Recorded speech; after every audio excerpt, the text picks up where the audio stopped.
much for your help," the woman replied. "I can find my way." Kate knocked once on the open door and swept into the office, closing the door behind her and leaving Jerry standing on the other side, open-mouthed and clearly flustered. Culhane's first thought was that she was a woman on a mission. His second thought was that he was intrigued. She was just over 5 feet tall and had short-cropped blonde hair, big hazel eyes, and a wide mouth that he suspected would light up a room when she smiled. Matt rose, rounded his desk, and extended his hand. "Hi, I'm Matt Culhane." Kate took his hand and gave it a firm, businesslike shake.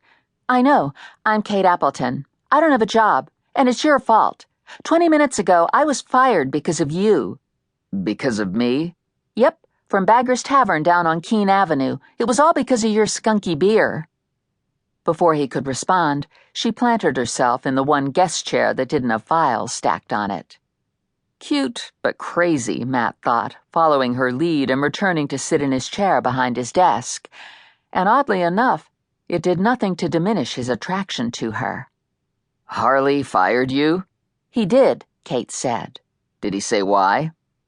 "Apparently I'm no longer to be trusted behind the bar because bad beer passed from tap to lips. I don't think that's fair. And when I look at the whole mess, I figure it's your responsibility." "It was your beer," she replied in a patient tone. "I moved to Keene's Harbor 3 weeks ago and lobbied like crazy to get even that part-time bartending job. Then I lost it over bad beer. Now I have nothing. Every store downtown is owned locally, and every owner runs their place alone in the slow season." Matt smiled. "That's to be expected. A town built to hold several thousand summer visitors can be pretty empty come the cool weather. Why'd you move here in the off-season?" "Well, let's just say my options were extremely limited.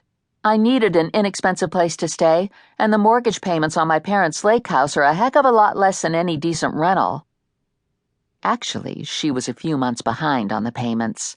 Between her crapola job at Bagger's and the endless repairs on the house, her savings were pretty much gone. She talked to the bank, and they'd agreed to let her catch up over the next 6 months, but that was before they'd gone belly up. Kate drove the thought from her mind, replacing it with the happy memories that had inspired her to move to Keene's Harbor in the first place. "I'd spent summers here as a kid and loved it. I thought I could come up with some sort of job." Apparently she had some history around town, and she also looked to be in the general ballpark of his age. Still, it was no surprise their paths hadn't crossed earlier.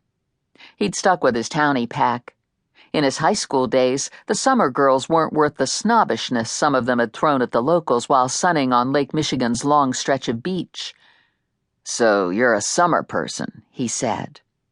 He wasn't into line drawing anymore, but he couldn't resist teasing just a little, trying to provoke the same little flush of emotion to her cheeks he'd seen when she first walked into his office. "Thanks, but I think of myself more as a citizen of all seasons." "Works for me. Where's your parents' place?" "It's on the lake about 2 miles north of town. It's old, big, and drafty, and it's a huge money pit. Which brings us back to the aforementioned skunky beer," she said, obviously trying to drive the conversation to a set destination. Matt was curious enough to give her the room to run. "I'll agree that Harley serves my beer, but I'm not going any further than that. The keg could have been bad for a lot of reasons, including dirty tap lines, bad tapping, or the fact that it was past its expiration date.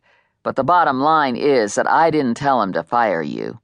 "Just the same, honor compels that you give me a job." Another surprise bombshell. "A job?" "Yes, and I'm available to start immediately."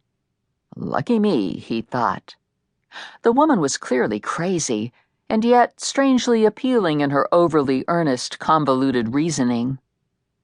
"Supposing, for the sake of discussion, that we were hiring right now," he said.